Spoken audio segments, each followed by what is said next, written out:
ça va, cette hypothèse que vous faites, il me semble que ça, indirectement, ça va dans le sens. J'ai relu un peu mes notes quand il y avait justement dans le cycle Freud Frenzy.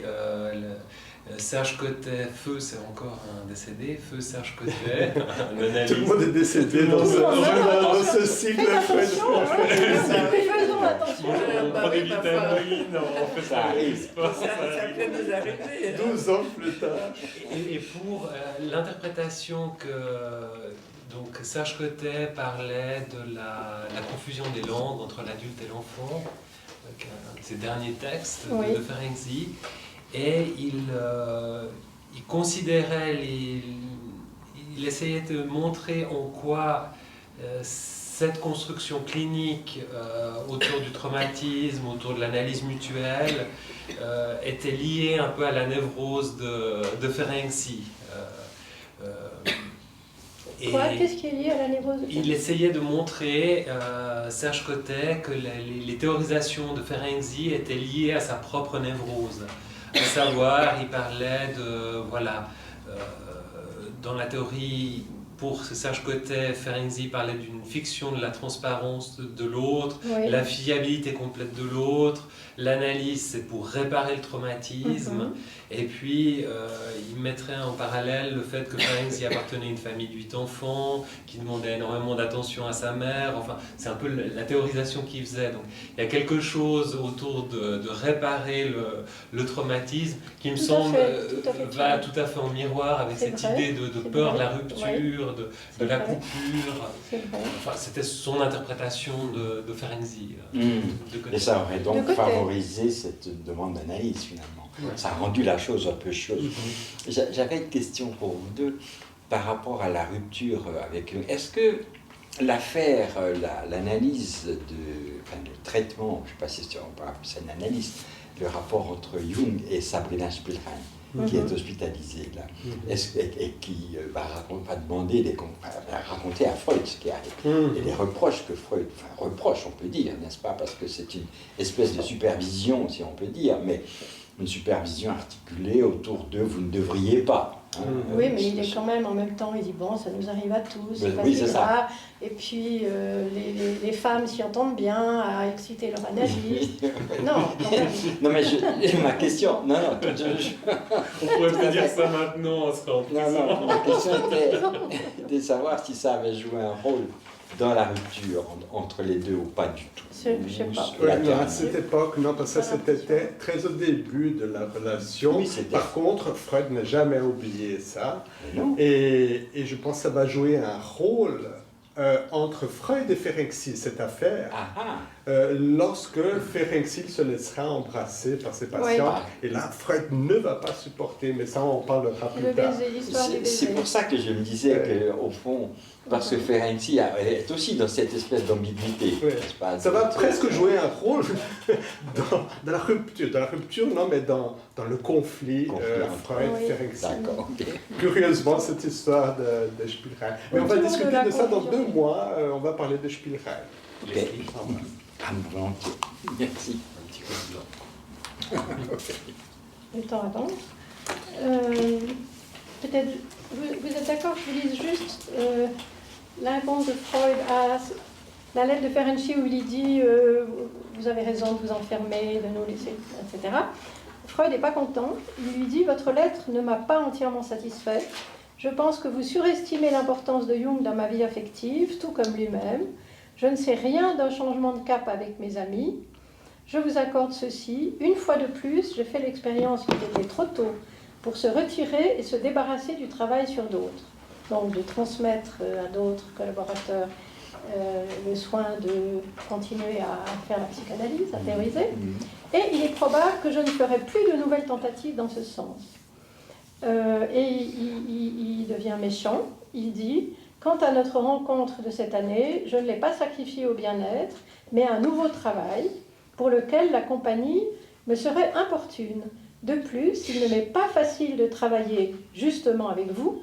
Vous attaquez les choses différemment et c'est pourquoi vous êtes souvent éprouvant pour moi. »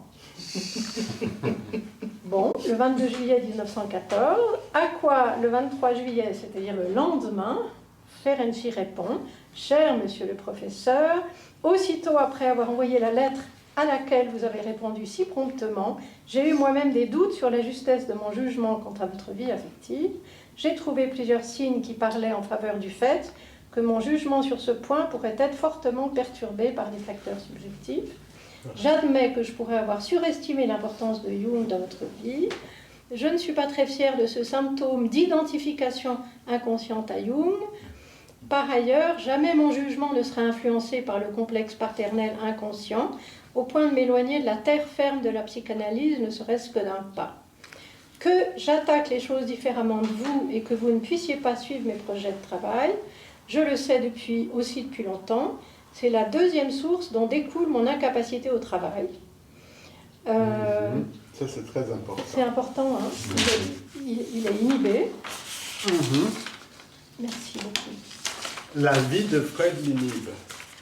Oui, absolument. Et voilà. Et pourtant, je ne peux pas interdire à mon imagination d'aller son propre chemin. Si j'avais le courage de rédiger simplement mes idées et expériences, sans me préoccuper de vos méthodes et de la direction de votre travail, je serais un écrivain fécond.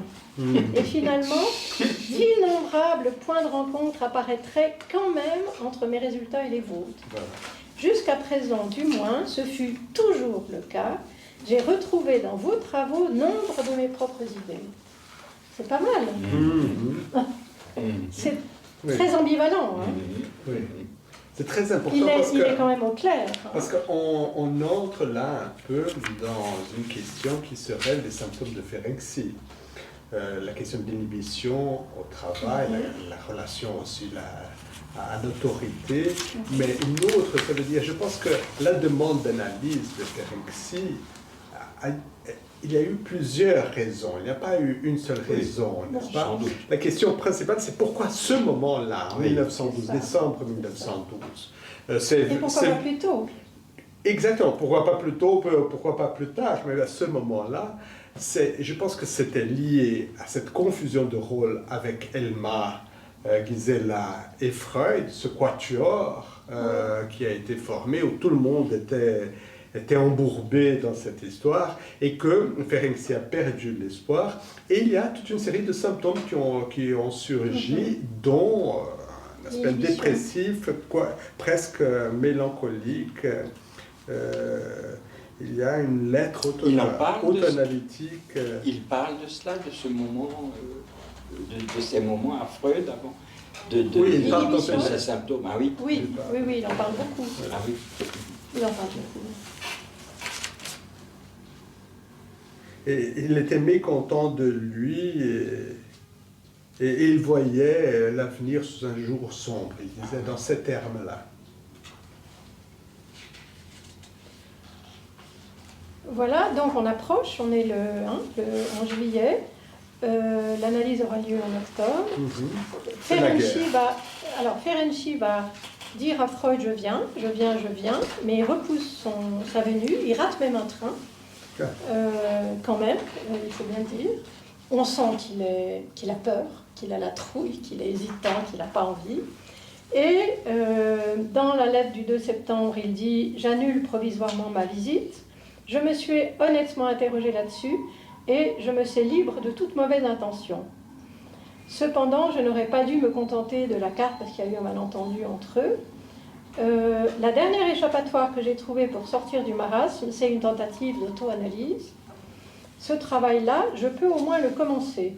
Alors que me manque toute concentration pour une autre activité, je n'ai cependant pas tout à fait renoncé à l'autre idée, être analysé par vous. Donc il est ambivalent. Il dit je viens, mais je vais m'auto-analyser, et puis je vous assure que je veux être analysé par vous. On sent qu'il a peur. Et 6 jours après, il envoie à Freud un texte d'analyse d'un rêve qu'il a fait, qui s'appelle le Pesser occlusif, dans lequel il rêve qu'il se met dans l'anus, ou dans l'urètre, pardon. Il se met un truc dans l'urètre, et puis il a peur que enfin, il a toutes sortes de pères. Tu l'as vu Je n'ai pas relu, ça fait 10 ans que je l'ai lu. Il est dingue, ce texte. C'est intéressant. Il est absolument dingue. Donc ça va déclencher. C'est magnifique. Ça va déclencher l'ouverture. Exactement. Cette alors, occlusion. Cette occlusion. parce qu'il écrit une lettre courte à Freud pour lui dire « Je vous envoie mon article. Hein. » Il n'a toujours pas été analysé. Mais il a écrit un article ébouriffant, que je vous conseille de lire, qu'il présente sous forme de dialogue entre quelqu'un, lui, qui a fait un rêve qu'il raconte, où est-ce qu'il est ce PC reclusif, Et l'analyse qui serait et lui-même. l'analyse qui serait lui-même. Il y a un dialogue, mais il dit le médecin, c'est vous. Il dit à Freud, le médecin, c'est vous. Oui. Hein, vous reconnaîtrez aussi en la personne du médecin qui ne veut pas m'analyser. Donc, Ferenczi qui rate le train et qui ne vient pas, et qui dit que Freud ne veut pas l'analyser, ce qui est aussi vrai, Oui, parce c'est que vrai. on le sent. Il faut dire qu'à l'époque, ça ne se faisait pas. Ça veut dire, Ah oui, c'est vrai. comment se passaient les choses à l'époque. C'est vrai. Freud, il avait développé Jung une non plus méthode. n'a pas été analysé. Oui, Freud il a développé une méthode, la méthode analytique, n'est-ce pas? Et d'autres collègues se disaient intéressés, je veux devenir analyste, je veux aussi appliquer la psychanalyse, comment je fais? Et Freud disait, venez chez moi, Lisez mes textes, venez chez moi, et je vais vous montrer comment je travaille. Donc il s'allonge 2 ou 3 jours, il raconte ses rêves, et Freud analyse, et puis montre comment elle se passe sa technique. Et c'était ça, l'analyse didactique, c'était une histoire entre collègues où on transmettait une technique entre collègues, on montrait un peu. Et Ferenczi a été le premier à dire non, je veux une vraie analyse et je veux une analyse jusqu'au bout. C'est vrai. Et Freud n'était pas habitué à ça, il n'avait jamais pensé à ça. À l'époque, on devenait analyste en faisant des auto-analyses. D'ailleurs, il y a dans les correspondances avec Jung, il dit les seuls analystes que je reconnais qui ont fait une auto-analyse, c'est vous, Ferenczi et moi. Il ne cite pas Abraham. C'est nous 3. Et il ne cite pas Abraham. Donc, il reconnaissait déjà Ferenczi comme ayant fait une auto-analyse. Ça veut dire comme étant analysé, comme étant analyste. C'était ça qui faisait qu'on devenait analyste. C'est vrai. Ouais, tout à fait. Donc, avant l'analyse. Oui, tout à fait. Alors, je vous conseille de lire Le rêve du PC reclusif, parce que c'est incroyable. Il y a des passages magnifiques. Je ne vais peut-être pas vous les lire. Ça vous donnera envie d'aller les lire. Et puis, l'analyse se fait. Et il n'y a pas de lettres, évidemment, pendant les périodes d'analyse. Et le 27 octobre, donc juste après l'analyse, Ferenczi ne se sent pas bien. Il écrit à Freud et il lui dit, là, vraiment, j'ai besoin de faire de l'auto-analyse parce que ça ne va pas du tout. Il a dû interrompre l'analyse parce qu'il a été... engagé comme médecin. Voilà, exactement. Et il ne va pas bien, il s'en plaint. Et voilà, mais je ne voudrais pas vous empêcher de... Mais nous sommes en train de discuter en même temps, c'est nous qui t'empêchons d'aller dans une ligne droite. D'accord, non, mais il n'y a pas de ligne droite. Hein.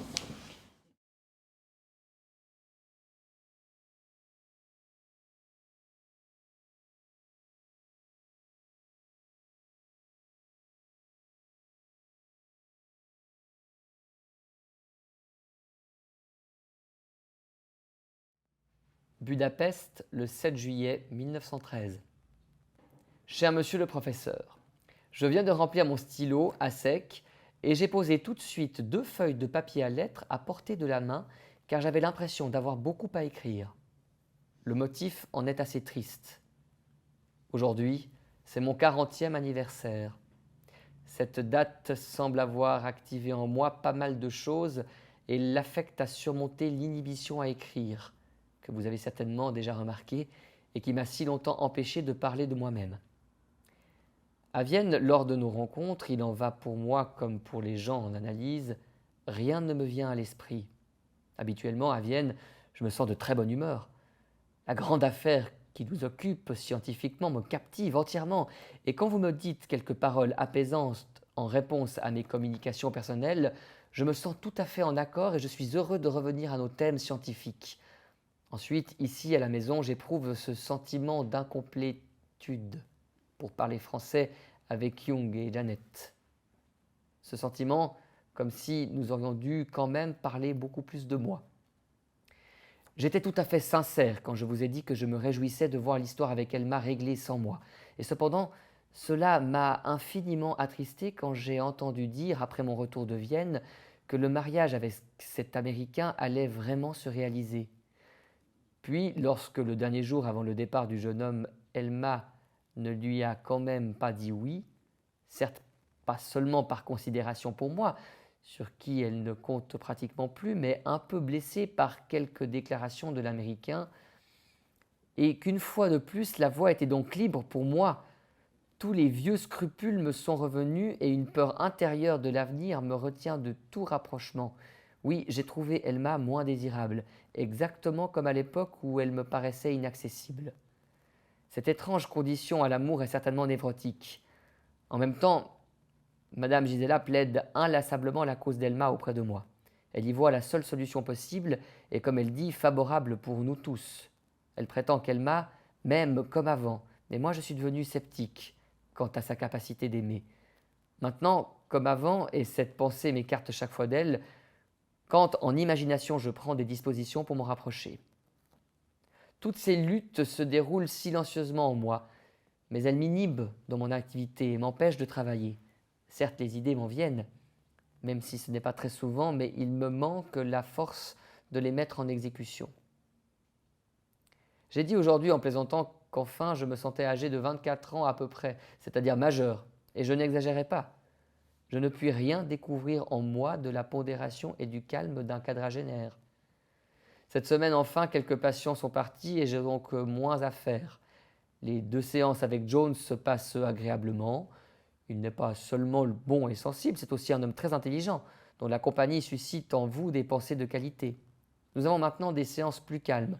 Après avoir surmonté certaines résistances, le progrès cependant est continu, même si ce n'est pas toujours au même rythme. Je pense avec plaisir que dans quelques jours, vous allez dire adieu au principe de réalité et vous plonger dans le bain de jouvence de Marie. Me fiant à la toute-puissance de la pensée, je vous souhaite de pouvoir vous reposer vite et à fond. Je me réjouis beaucoup de cette journée tyrolienne. Ce serait beau d'assister encore, comme à Berchtesgaden et Klovenstein, à la naissance d'idées nouvelles. Avec la salutation cordiale de votre Ferenczi.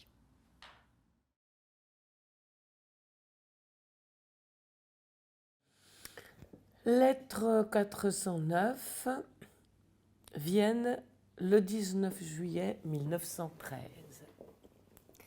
Cher ami, vraiment, puis-je déjà vous féliciter pour votre 40e anniversaire?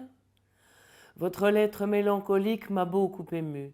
D'abord parce qu'elle m'a rappelé ma propre quarantaine, depuis laquelle j'ai déjà plusieurs fois changé de peau, ce qui, comme on le sait, se produit tous les 7 ans. J'étais à l'époque, en 1896, au comble de l'abandon.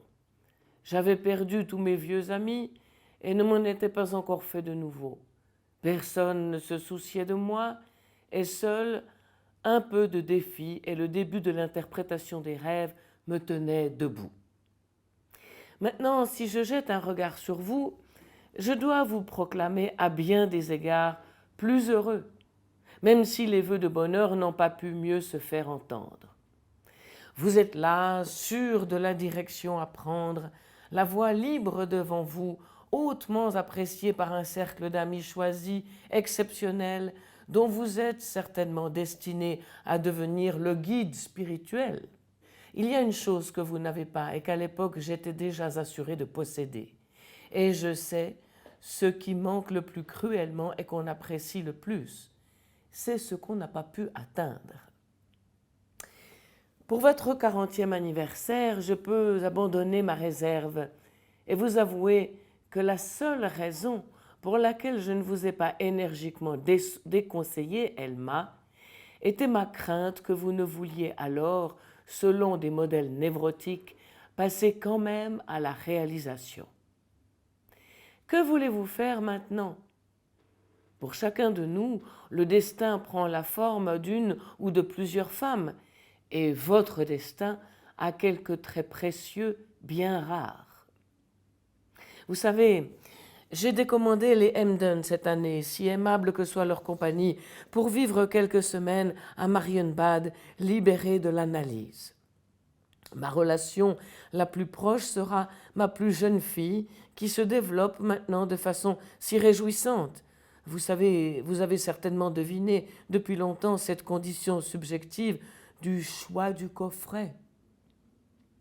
J'espère être en assez bonne forme à San Martino pour honorer votre compagnie mieux que l'année dernière où tout et tous mettaient de trop.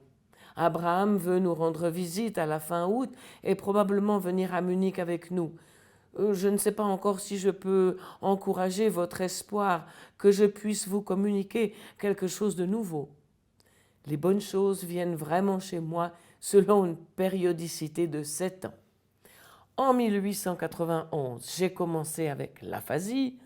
En 1898-99, l'interprétation des rêves.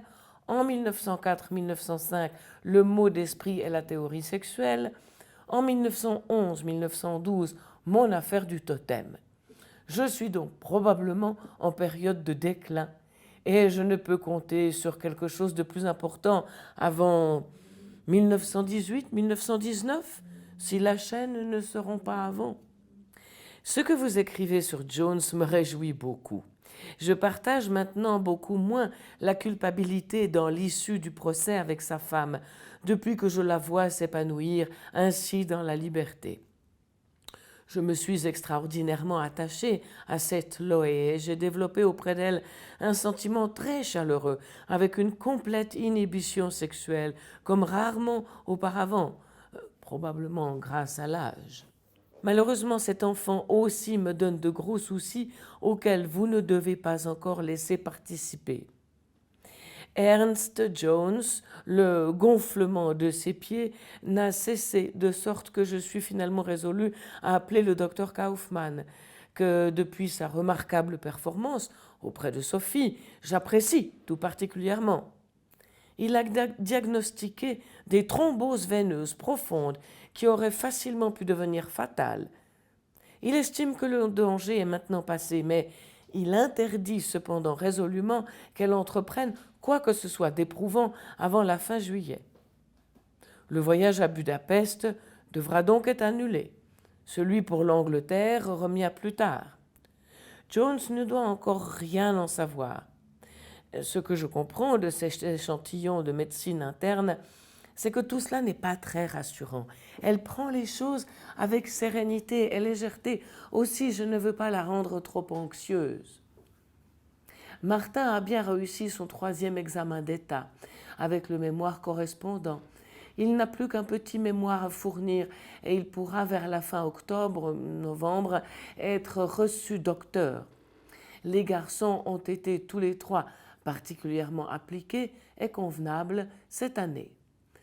Nous poursuivrons le travail pour notre cause, tranquillement, dans une sécurité réfléchie.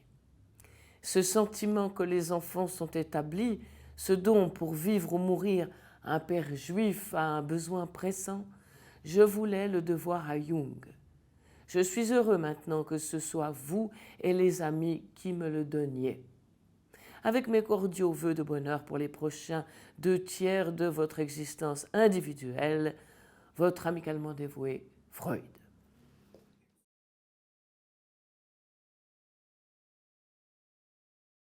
Lettre 499, Budapest, le 24 août 1914. Cher monsieur le professeur, au lieu du télégramme qui de toute façon n'arriverait pas beaucoup plus tôt, je vous réponds de cette manière plus détaillée. Votre lettre, qui décrit si justement les changements d'humeur qui alternent presque d'heure en heure et auxquels nous sommes tous soumis, culmine dans le même jugement désobligeant sur Madame l'Autriche que j'ai dû me forger moi aussi.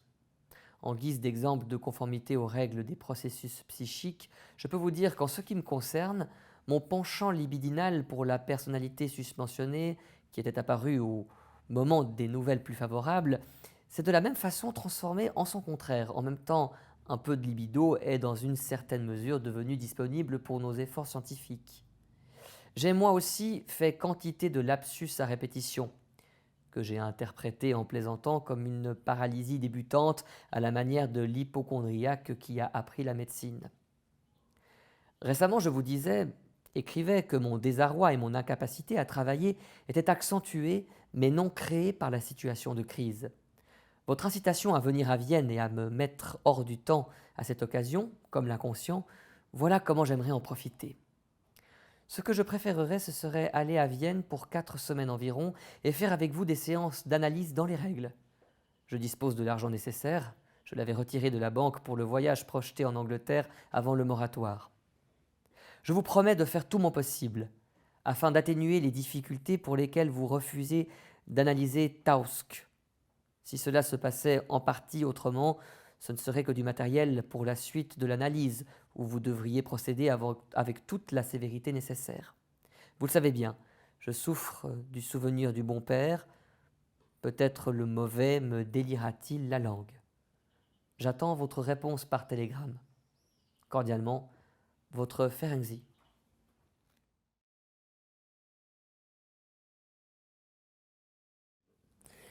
Lettre 511, le 30 octobre 1914. Cher ami, je me suis arrêtée hier à la page 54 de ma nouvelle histoire clinique et je ne peux pas mieux occuper ma tête ravagée par le rhume qu'en écrivant des lettres. Je déduis de la lecture de votre lettre à quel point est encore vivace votre sentiment de culpabilité infantile. C'était bien bête, cette interruption brutale de la cure, au moment où elle était la plus intéressante et la plus productive, mais il n'y avait rien à faire. Je vous donne à présent le pronostic. L'auto-analyse va échouer très bientôt. Et c'est très bien ainsi, car l'auto-analyse et l'analyse avec un étranger ne peuvent pas s'additionner. À l'évidence, tout ce que nous pouvons faire ici pour vous, afin que vous ne vous enlisiez pas dans le service, est de vous pousser vers les intérêts.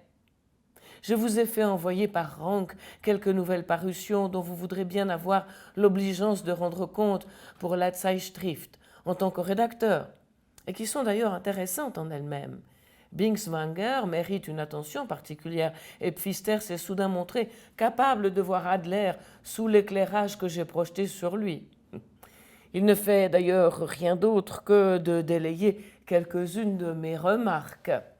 Il a l'art de distiller les louanges grandioses à partir de ce type d'objection. Partialité, opiniâtreté spéculative et absurdité semblent à la base de grands mérites en matière de science. Vous allez beaucoup vous amuser. En outre, vous avez le Kolaritz. La bibliothèque en demande naturellement le retour. Hier sont aussi arrivées les épreuves du nouveau numéro de la Zeitschrift. Je me suis beaucoup réjoui de voir combien vos contributions, même les plus brèves, sont judicieuses et substantielles. Un Italien, Levi Bianchini, chargé de cours à Naples et directeur du Manicomio, veut publier une bibliothèque psychiatrique internationale et commencer par une traduction de mes 5 leçons.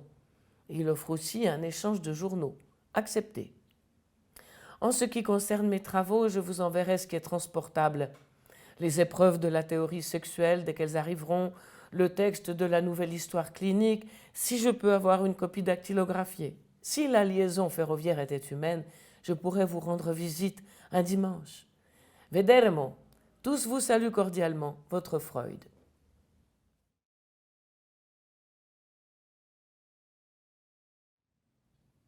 Papa, le 14 octobre 1915. Cher monsieur le professeur, votre visite à papa a agi de façon vivifiante sur mon esprit et mon humeur. Aussitôt, je me suis mise à écrire un petit essai sur les actes manqués présumés. En effet, Vous connaissez déjà mes façons de faire. Toujours produire d'abord quelque chose de démodé. Quelques délibérations médico-légales et la nécessité de promouvoir mon projet de mutation et de création d'un département m'ont mené à Budapest où je suis resté du lundi au mercredi. Là, des faits personnels sont intervenus que je peux et même dois vous raconter à vous, mon médecin. C'était comme si je voulais répéter l'histoire de ma nervosité qui s'était déclarée immédiatement après notre dernier voyage en Italie.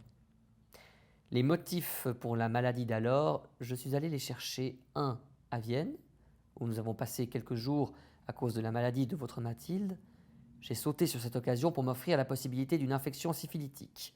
2, à Naples, où, faisant taire tous mes scrupules, j'ai passé une nuit avec Madame Gisela. Je me suis arrangé pour pouvoir arriver à Budapest à peu près au moment de l'expiration de la période d'incubation supposée. J'ai tout confessé à Madame Gisela. Pour me débarrasser d'elle, je crois.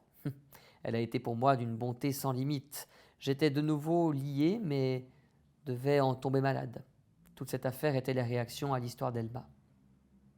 Ici encore, tout a commencé par le constat d'une diminution de la libido envers Madame Gisela. Là-dessus, j'ai décidé de rendre visite à Madame Sarolta, qui est actuellement à Budapest, et cette fois sans scrupule. Seul le hasard a empêché la rencontre dont j'espérais qu'en cette occasion, elle me rapprocherait de Madame Gisela. La fidélité à son égard me serait plus facile, pensais-je, si j'osais aussi lui être infidèle. Malgré une assez longue abstinence préalable, la libido envers Madame Gisela a fait défaut, même si j'ai pu accomplir l'acte. La nuit suivante, j'ai eu 2 rêves d'angoisse qui m'ont ensuite donné l'occasion de spéculations sur la névrose d'angoisse. Notons encore que j'ai remarqué, pour la première fois, que même la patience infinie de Madame Gisela menaçait de craquer. Je la plains infiniment, et je vois tout le tragique de son destin. Je rends hommage aussi à toutes ses vertus, mais mon inconscient reste froid. Je n'ai aucune idée où cela doit mener. Une rupture de cette liaison me semble toujours presque impensable. Pour le moment, je profite du conflit pour ne faire aucun travail. Depuis que mon âme souffre, je me sens physiquement nettement mieux. Le nez et l'audition, tout est de nouveau presque en ordre. Ces choses-là vont certainement de pair. Il semble que vous ayez raison, comme toujours. La deuxième moitié de la vie aime voir de la jeunesse au tir d'elle, peut-être par peur de sa propre mort. Celui qui est marié la trouve auprès de ses enfants, celui qui n'est pas marié se tourne avec sa libido vers des personnes plus jeunes. Mais ne croyez surtout pas que je sois toujours aussi sage que lorsque je vous parle. D'habitude, je suis perplexe, apathique ou triste. Vous pardonnerez quand de tels moments je m'adresse à vous de temps en temps. Je vous remercie encore une fois de votre visite et je suis votre reconnaissant Ferenczi. Post-scriptum du 15 octobre. Humeur morose déjà dissipée, peut-être réussirai-je à renoncer aux ruminations et à travailler.